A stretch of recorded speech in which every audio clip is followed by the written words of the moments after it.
Welcome to the second part of this 4-part series. Make sure to watch part 1 before this if you haven't already.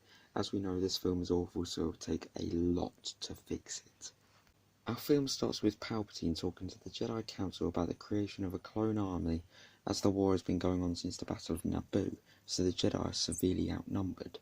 Then, Yoda walks in for the first time since Return of the Jedi, shutting down Palpatine's idea, although he then shuts down Yoda, saying the army has already been commissioned.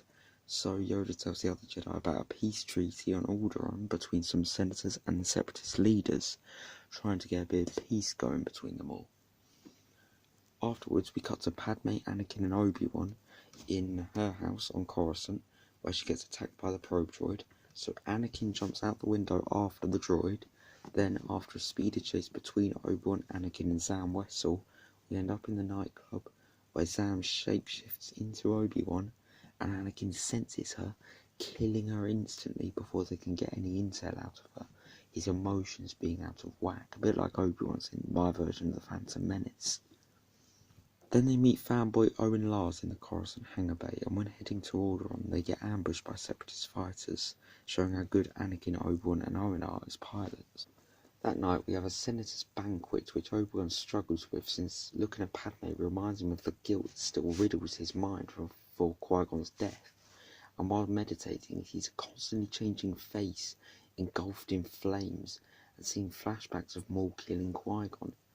Meanwhile, Anakin, Owen and Padme become good friends.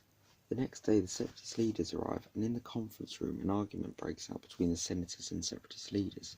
Meanwhile, we cut to the two other scenes, constantly going back to all three, where Anakin is talking to Obi-Wan about how great Padme is, something Obi-Wan doesn't like talking about, and in another scene a mystery ship lands in a hangar bay, where they don't identify themselves, but eventually, as the tension builds up in all the scenes, like Obi-Wan wanting to shut down Anakin, the Separatist leaders and senators arguing a lot more furiously, and the ship still not identifying itself, it blasts down the control tower as we see Maul with his cool robot legs and a legion of battle droids head down the ship's ramp.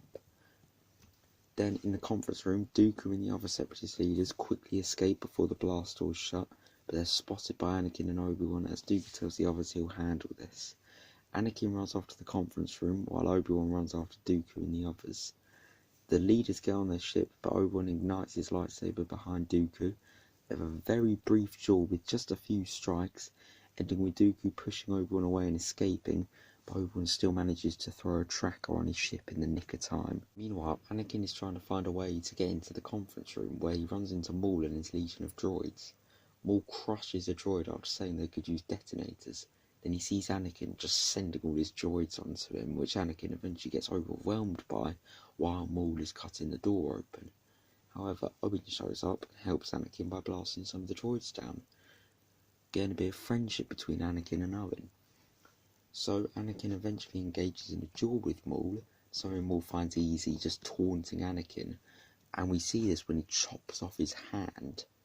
Obi-Wan then appears and fights Maul in a rage-fueled battle, which is epic and acrobatic, but is cut short by Palpatine and a legion of clone troopers showing up to save the day, as Maul manages to escape, giving Palpatine time to gloat about his great new army. Next, we can see the Alderaan Palace is converted into a hospital wing, where Anakin is being treated as he and Padme spend a lot of time together. They start falling for each other, better way than the last time of Attack of the Clones with "I don't like sand and I just murdered a village of women and children."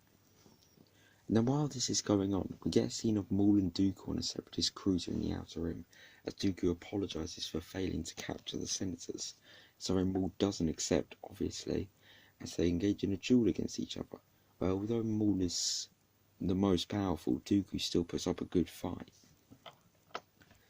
Obi-Wan and R2 then go to Geonosis to find Dooku, and Obi-Wan hopes to also find Maul. And while Obi-Wan enters through a side entrance, we get a scene of him fighting an Acklay. Then Obi-Wan hears the Separatist leaders talking about how they want to kill Padme, sends his transmission to the Jedi Council and gets captured. Anakin and Padme also catch wind of the transmission and go to Geonosis with Owen. Chancellor Bail Organa then launches a full assault on Geonosis, sending the clone army and all available Jedi, except Yoda, to help. Then we get the arena fight between the Jedi and the droids, as well as a fight in the desert between clones, a few Jedi and droids, where we get to see Plo Koon and Ki-Adi-Mundi charge the Separatist starship, a deleted scene from the film, which I think would have been great to just add in. Then 10 surviving Jedi and Padme are left in the arena as Owen arrives in a Republic light cruiser to rescue them, and they join the desert fight with more Jedi and the clones. Anakin, Obi-Wan, Padme and some clones then chase after Dooku. The clones instantly get electrocuted by him.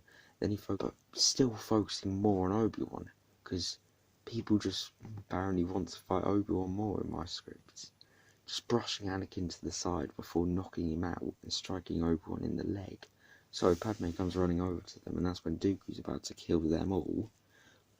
But Windu arrives, and they have an epic duel, which ends with Dooku trying to pull the pillar down on Padme, Anakin and Obi-Wan, but Windu throws it at Dooku's ship as he tries escaping, killing him. Not intentionally. We then cut to see Obi-Wan, Mace Windu and Yoda in the Jedi Council discussing how the clones have helped them so much, but this is where Windu also expresses how he senses something bad in Palpatine. The film can then end with Maul and Palpatine in a hidden base on Coruscant as they discuss how they are winning the war, and even though Dooku is dead, they won't let the remaining Jedi win, especially with the addition of their new super weapon, which is in construction.